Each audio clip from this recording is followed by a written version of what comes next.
Remember, there's only room for one ruler at a time, not two. So you can't be the same as the ruler if you're the Prince of Wales or the heir. The royal family is no stranger to headlines. But this time, things have taken a sharp turn. Just moments ago, a major announcement was made. One that has reportedly left Queen Camilla furious. I'm 75 now, and I can't remember anybody except the Queen being there. What makes it even more surprising is that she's not the only one affected. The Duke of Kent, among others, is also caught in the middle of this unexpected shakeup. But who made this announcement? And why is it sending such strong waves through the monarchy? Join us as we break down the royal decision that has reportedly affected Camilla. The unexpected announcements. The unexpected changes began with the new reign. Once the king took the throne, the royal household began a full review of patronages, presidencies, and connections with charities. This wasn't a small step, but a wide remapping of who would stay on as patron, which causes would pass to others, and which ties would end. Nothing on this scale had been attempted in decades. The goal was to make the new reign match today's priorities and the time available from working royals. It also showed early on that many of the roles once held under the late Queen wouldn't simply continue out of tradition, but would instead be looked at closely. Although the review took months and was done quietly, many people were shocked when the results were finally made public. Let's take a closer look at what really happened. The first big announcement that drew public attention was that many patronages would be given up. This was explained as a practical step to keep the family's workload realistic. But for the organizations, it came as a surprise. Hundreds of charities had gotten used to the status of a royal connection and had tied parts of their identity to it. The palace said it wasn't possible to keep every connection, and so a cut had to be made. The move was presented as a way to direct energy where it mattered most. But it stood out as one of the first clear signs that the new reign would look different. Soon after, the results of the review were made public through lists and press notes. These showed in detail which groups would keep their patron, which would gain a new one, and which would lose the connection entirely. For charities that had waited in uncertainty, this was a turning point. Those kept on felt relief. Those cut felt disappointment. Some had held a royal name for over a century, so losing it was a major change. A key part of the outcome was a bigger role for Queen Camilla. She was confirmed as patron of about 15 new organizations. These included groups for nursing, literacy, and volunteer work, areas she had long supported. For Camilla, this was both steady progress and an expansion. As Duchess of Cornwall, she had built a reputation around reading and support for victims of domestic abuse. Now, as Queen, her list was widened to reflect trust in her role and permanence within the system. The way it was shown to the public stressed that she wasn't just filling empty spots, but adding to work she had already done. Some charities that kept or gained her support made sure to thank her. Shelterbox, a disaster relief group, confirmed she would remain their patron. The Queen's Nursing Institute also voiced its gratitude, pointing to the importance of her connection. These statements showed that the review wasn't only about losses, but also about gains. At the same time, another announcement showed how the royal family was managing change across generations. The Duke of Kent, cousin of the late Queen and one of the longest-serving royals, started handing over his military roles. Stepping down as Colonel of the Scots Guards was a clear sign of the times. He had served for decades, attending parades and regimental events, but age was catching up. His decision marked how older royals were slowly reducing their duties, allowing the family to rely on a smaller circle of working members. At the same time, the royal family pointed out the major renovation work going on at Buckingham Palace. The works had been running for years, but now they were a central subject. The project was called the most extensive in the palace's history.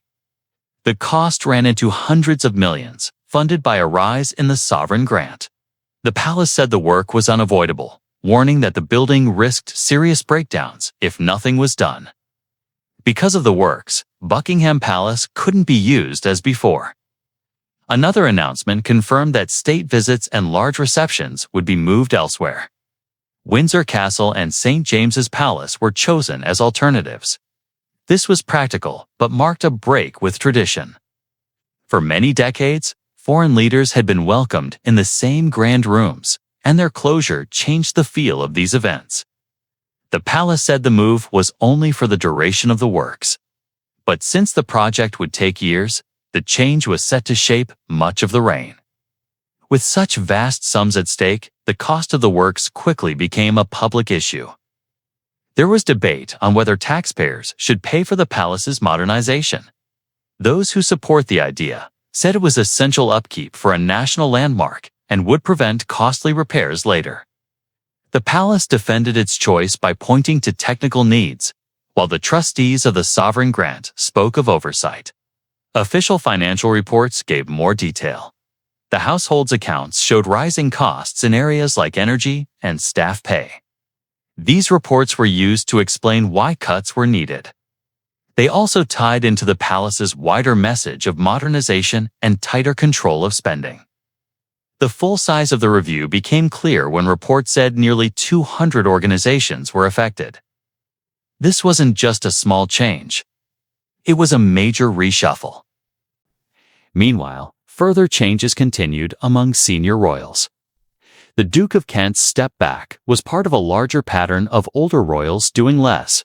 Reports spoke of retirements and handovers. All of these decisions were meant to improve the system. But here's the twist. They've deeply affected several royals and continue to shake things up behind palace walls.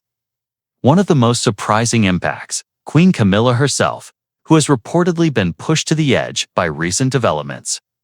But what exactly is driving her frustration? And what could this mean for her role in the royal family moving forward? Stay with us, because what we're about to uncover about Camilla might just leave you speechless. How the new changes are turning Camilla's world upside down. Even before the present changes that would surely affect Camilla, she had inherited not only a title, but a heavy routine. From the moment she became queen consort beside King Charles, her calendar filled quickly with visits, speeches, and public duties that demanded consistency. With the king now receiving cancer treatment, the pressure on her to take on even more has grown. This has meant long days moving from one event to another, many of which last hours and involve travel, standing, and constantly meeting people. At her age, now in her late 70s, such a routine isn't just tiring, but risky. And in recent months, there have been signs of strain. This pressure has already shown itself in missed events.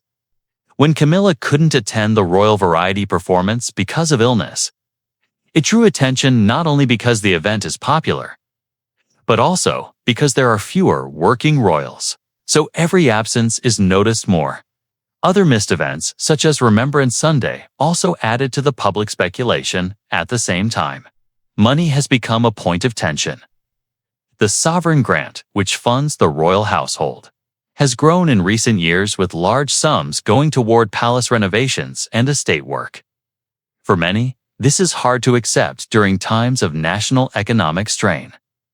Camilla, as queen, is seen as part of this system and is often tied to the argument of cost versus worth when she cancels visits or reduces her public role.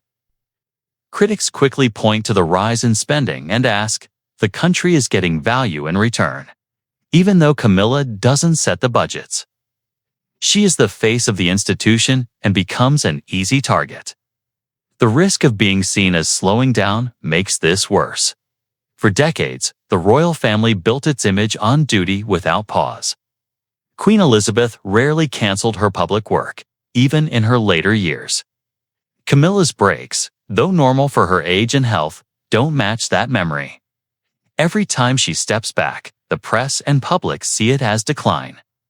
The story isn't just about her, but about an aging monarchy. The comparison to what came before makes her look weaker, even when her decisions are reasonable. Behind the scenes, Camilla's role is even harder. She's not only carrying her duties, but also standing beside a husband in treatment. This mix of queen, wife, and caregiver puts stress on her body and mind. Balancing these roles leaves little room for rest. Small slips in speeches or diary changes then become headlines. Things that in private life would be forgiven are turned into questions about her ability to cope. The stress of such constant judgment can itself cause more mistakes. The groups who want the monarchy removed use this to their advantage. Campaigners point to the high costs, the fewer public visits, and the long list of missed duties as proof that the system no longer works. Camilla, because of her history and the debate that has always followed her, is used as a symbol of waste and weakness. But that's not all. Queen Camilla's charity work has also faced problems. One of her patron groups, Prospect Hospice, was forced to close shops because of money troubles. No royal can guarantee a charity's survival, but when this happens, it raises doubt about how much help her backing really gives. Camilla's health is also closely watched. Reports of chest infections, pneumonia, or even shaky hands at events have been shown widely in the media. These short moments are often shown and talked about as if they mean something big. A single photo or video can make a small issue seem much worse. Comparing the present to the past makes this feeling stronger. Queen Elizabeth ruled for 70 years and was known for being steady and always around. People remember her as strong. Now, many compare Camilla to that image and also to the younger royals like William and Catherine, who seem active and full of life. Beside them, Camilla looks older and less confident. This makes some people think her role won't last long and that she's only filling in until the younger royals fully take over. The review of royal patronages made things more tense. Some organizations were allowed to keep Camilla's support, while others lost it. People quickly noticed a pattern. Most of the groups she continued to support were related to the arts, books, or culture, areas that get a lot of media attention and public interest. This made people think that her choices weren't fair, that less popular causes were dropped, and that made some feel like royal support was being given based on popularity, not importance. This hurt the trust people have in the system and in Camilla's role. There are also signs that her role in international duties may become smaller. As queen, she's expected to go on official trips to other countries. These trips help keep good relationships between the UK and the rest of the world and show the royal family's global presence. But Camilla's age and recent health concerns could lead to fewer of these trips. All of this supports a growing opinion that Camilla isn't meant to be a long-term figure in the royal family. As more focus is placed on Prince William and Princess Catherine, people see Camilla's role as temporary, someone who's only there while King Charles is alive. Duties are slowly being passed on to the younger royals, that makes it look like Camilla isn't part of the monarchy's future. This weakens her importance and makes her seem like someone just helping the transition rather than being a key royal figure altogether. These changes suggest that Camilla's place in the royal family is becoming less central, and many are beginning to question how much longer she will stay in the spotlight. But Camilla isn't the only royal affected. The changes also reach other members, like the Duke of Kent. So, who is he, and what does this mean for him? Let's take a closer look.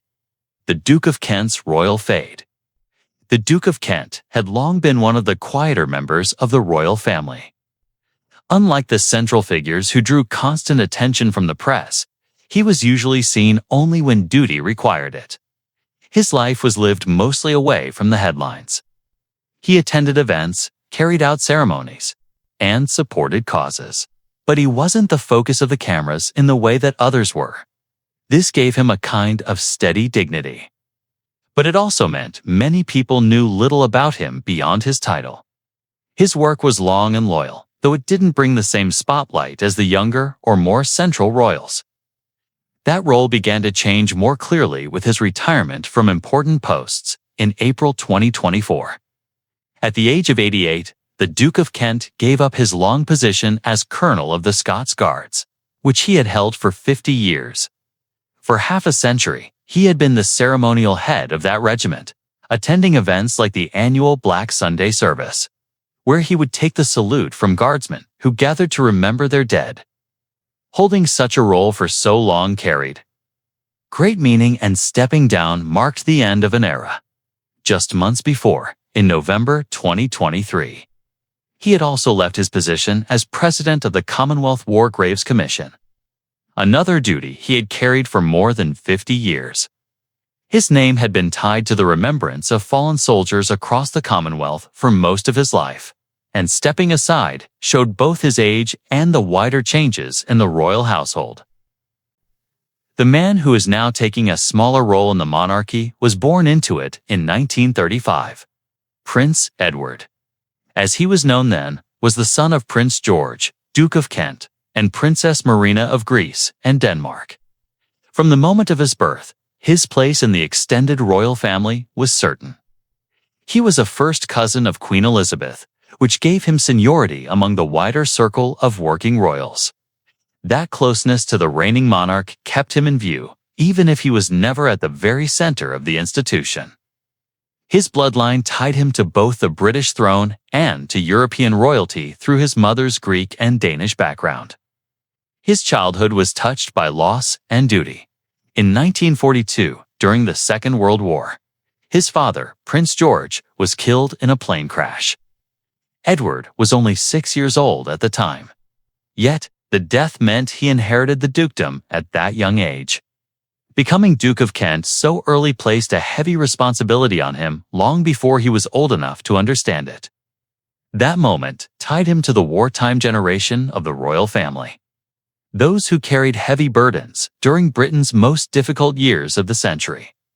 From then on, his life would be shaped by the expectation that he would uphold the traditions of his title and serve as his position required. As he grew older, service became his chosen path. Like many royals of his time, the Duke joined the military. He was commissioned into the British Army, serving with the Royal Scots Greys, among other units. His years in uniform gave him discipline and close ties to soldiers. He advanced through the ranks and eventually retired as a lieutenant colonel. That background guided much of his later ceremonial life. His military career gave him both authority and experience when representing regiments and supporting veterans. His personal life also reflected both duty and a quieter path. In 1961, he married Catherine Worsley, who became the Duchess of Kent. Their marriage brought a connection to the English aristocracy, and together they had 3 children. The Duchess later chose to step back from many public roles, preferring a quieter life. She even worked outside the royal spotlight as a teacher. This gave their family a slightly different place compared to other royal households. They remained tied to duty, but didn't always stand in the full view of the press. The Duke himself carried on with a wide set of responsibilities. Over the decades, he became patron and president of various organizations. He served as Grand Master of the United Grand Lodge of England, the head of Freemasonry in the country for more than 50 years before stepping down in 2017. He was deeply involved in organizations connected to the military and remembrance, such as the Commonwealth War Graves Commission, veterans groups, and various charities. Unlike other royals who focused on one main cause, his work was spread across many areas, though always in places that valued tradition and history. Among his most visible roles was his connection to the Scots Guards. As colonel for 50 years, he attended their ceremonial events, acting as a figure of respect and loyalty for the regiment. His presence at those occasions reinforced the bond between the armed forces and the monarchy, a bond central to royal identity. His decision to leave that role was more than just personal. It marked the passing of a duty that had tied him to Britain's public life for most of his adult years. His closeness to Queen Elizabeth was another defining part of his life. The Duke of Kent often appeared at her side at events such as Trooping the Colour. As cousins, they shared both family ties and duties, standing together at moments of national meaning. After her death in 2022, those appearances ended, and his role changed again. The reign of King Charles brought with it a reordering of responsibilities, given the Duke's age. His visibility naturally lessened, and without Elizabeth's presence at the center, his place in the public eye became smaller. This shift under King Charles was also part of a bigger plan. Charles has long wanted a smaller monarchy with fewer working royals in constant view. The Duke of Kent, as an older member of the extended family, was one of those whose roles would naturally be reduced. His retirement from major duties in 2023 and 2024 fit this new picture. Nearly 89 years old. The Duke's health and age also set limits. While he hasn't spoken much about his health, it's clear that travel and ceremonies take more energy at such an age. Stepping down from positions like Colonel of the Scots Guards or President of the Commonwealth War Graves Commission was also a way of easing those demands. Still, his presence carries meaning. The Duke of Kent is a living link to earlier times. His life has stretched across the reigns of George VI, Elizabeth II, and now Charles III. Today, his role is far smaller. His main contributions are remembered in the groups he served so long. Like the Duke of Kent, the new royal changes have also touched the younger royals in surprising ways. One of the most affected is Prince William, whose public presence has grown sharply in recent times. But beyond just being more visible, there's a deeper shift happening in his role, one the public rarely sees. Keep watching, because what you're about to discover may change how you see the future king. How William's future is changing. With Charles becoming king, William is now the direct heir to the throne. This change didn't just move him closer to becoming monarch. It also brought new tasks that were both practical and symbolic. One of the biggest was taking over the Duchy of Cornwall, which for hundreds of years has belonged to the heir. The duchy covers farmland, historic houses, and many investments, and it gives income to support royal duties. For William, this wasn't only an inheritance, but also training for the future. Managing the duchy means making decisions that affect communities and land across Britain. For Catherine, the change was just as important. As William's position became stronger, her own role also grew. She had to be seen not only as a royal spouse, but as the future queen consort. Her number of public appearances increased, and she became a central figure at events. Balancing her duties with her family life became part of her public image. Alongside this, she continued her work in early childhood development, building projects like the Shaping U.S. campaign, which looks at the first years of a child's life. This focus gave her identity inside the family. Catherine was no longer only supporting William, but was also building her own voice and influence in areas where she wanted the royal family to make a difference, with fewer members sharing the royal workload. William and Catherine naturally took on more. They became the main younger figures at ceremonies, state occasions, and official tours abroad. The loss of Harry and Meghan in 2020 made this even clearer. When the couple stepped away from royal duties, the family lost to people who had once been expected to share the load of engagements and charity work. The absence left a gap that needed filling, and much of the weight fell to William and Catherine. They became more visible. Their responsibilities stretched further. What had once been a shared duty now became theirs to carry almost alone, and this shifted how the public and the world saw them as not only heirs, but also as the main figures who would keep the monarchy running smoothly. The death of Prince Philip in 2021 brought another major change. For more than 70 years, he had stood beside the Queen, helping with countless causes and appearing at hundreds of events. When he died, there was a clear hole in the family's work. William and Catherine stepped forward to take on some of the roles Philip had supported. They appeared at events he would once have attended, keeping alive the traditions and duties he had held for so long. The Queen's death in 2022 was the biggest turning point. With her passing, William and Catherine rose higher in both rank. For William, it made him the official heir in the clearest possible way, with new roles tied to his title. But for Catherine, it tied her directly to the memory of Princess Diana, whose image as Princess of Wales still lives strongly in the minds of the public. As Prince of Wales, William's diplomatic duties grew larger. He began to represent Britain abroad more often, meeting leaders, attending world gatherings, and making visits that carried both political and cultural meaning. His trips weren't only about ceremonies. They were about showing that the monarchy still has a role in building ties with other nations, especially after Brexit, when the country looked for new ways to keep its voice strong abroad. William's ability to stand as a steady figure on the world stage has become one of the clearest parts of his new role. Catherine's work grew in its own direction. Her focus on charities, especially those connected to mental health, education, and childhood, became central to how the family presents itself. She didn't only take part in existing projects, but also created new ones, putting her own name and energy into building them. Her Shaping U.S. campaign is one of the clearest examples. It shows how she has made her own space in the family's public work. Raising their 3 children, George, Charlotte, and Louis, has also become part of the public story.